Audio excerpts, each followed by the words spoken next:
Joe, thanks. The travel website Orbitz.com sees a land of opportunity in Cuba. Orbitz just launched a new site with a petition to end the nearly 50-year ban on travel to the communist country. Many others who support ending the ban have been encouraged by President Obama's lifting of travel restrictions for family visits. Democratic Congressman Bobby Rush from Illinois is behind new legislation that would lift travel and economic restrictions. He's live this morning in Chicago. And Republican Congressman Chris Smith of New Jersey is against the bill. He's live this morning in Washington. Thanks to you both for joining us this morning. Thank you, Carol. You guys sound a little sleepy, so you have to up the energy level. It was a great Mother's Day. Oh, yeah.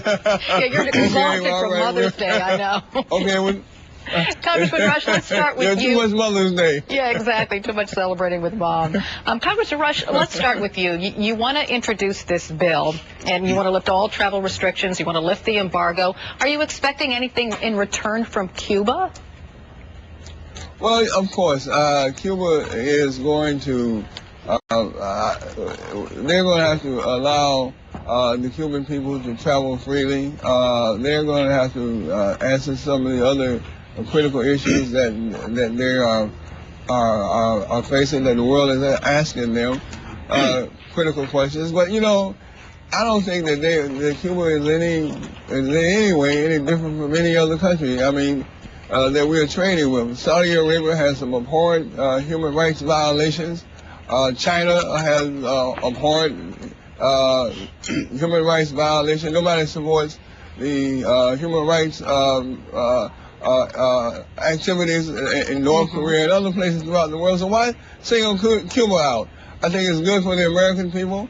It is good for the Cuban people to have a normal trade. Congressman Smith, I mean, Congressman Rush has a point. I mean, Americans are free to travel to China to visit what they want. We trade with China freely. So what's different about Cuba?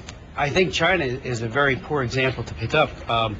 Primarily because of their human rights abuses. They have gulags that are filled, concentration camps that are filled with people whose only crime is trying to promote human rights and democracy in China. We all remember Tiananmen Square. Things have gone from bad to worse since Tiananmen Square, and it rarely makes the press. Visit China, but in Cuba, despite all of that, so why not Cuba? Frankly, that's what the lessons learned ought to be. We ought to lift the travel ban and even the embargo if and only if certain human rights conditions are met, like the immediate, unconditional release of the over 200 political prisoners who every day spend time in solitary confinement. They are tortured with no compassion for them or their families. And right now there's a man called Antunes who's on a hunger strike.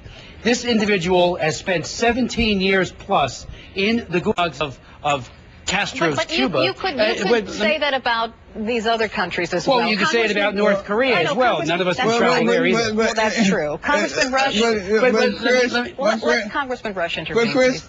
But Chris, my friend, you know, you're talking with someone, okay, who has a history of fighting for human rights. Who's been in the forefront of human rights, not only here in America, but all across the world. And frankly, my friend, we have a number of people who are locked up in prison in this country. Let me just say, okay, you know, Bobby, you're a good friend and a good colleague, but let me say very clearly, I have spent 29 years working on human rights issues. I've written several landmark laws on human rights. We have to be serious about those who are in prison, who are seeking nothing but democracy, freedom of the press. I would ask CNN. To go to the prison and Let visit. me interrupt for just a second. Gentlemen, let me interrupt for just a second. Congressman Smith, there are many polls out there. The majority of Americans, especially the new generation of Americans, want the embargo lifted from Cuba, and they want to freely travel there. I mean, take a look at the numbers. And they're changing, and some of these are even coming from, these are just Cuban Americans in favor of establishing diplomatic relations with Cuba. So hasn't the tide turned? Isn't it time to move forward from policies of the past? Well, I think the policies of the future are human rights. If I can finish. The policies of the future is human rights. And my hope would be that CNN would go into the prisons, visit with Dr. Oscar Bichette, who got 25 years in the Chris, prison system and is being if I tortured could, as Chris, we we don't have speak, a- simply because Chris, he we only wants have a few minutes. democracy We only have in a his few country. moments here, Chris. Go and visit Chris, him. we only have a few. We only have a few moments. Your argument against China is the argument why we should allow Cuba to have a normal trade relationship with the U.S. The American people are the best ambassadors of the American way of life, of democracy.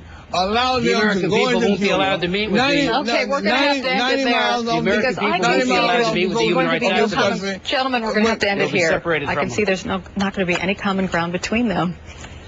But Oh, thank you he's my both for friend. joining us. We just I'm glad disagree. that you're still friends after this. That makes me Of happy. course, of course. Thanks to both of you this morning. Other than John? the fact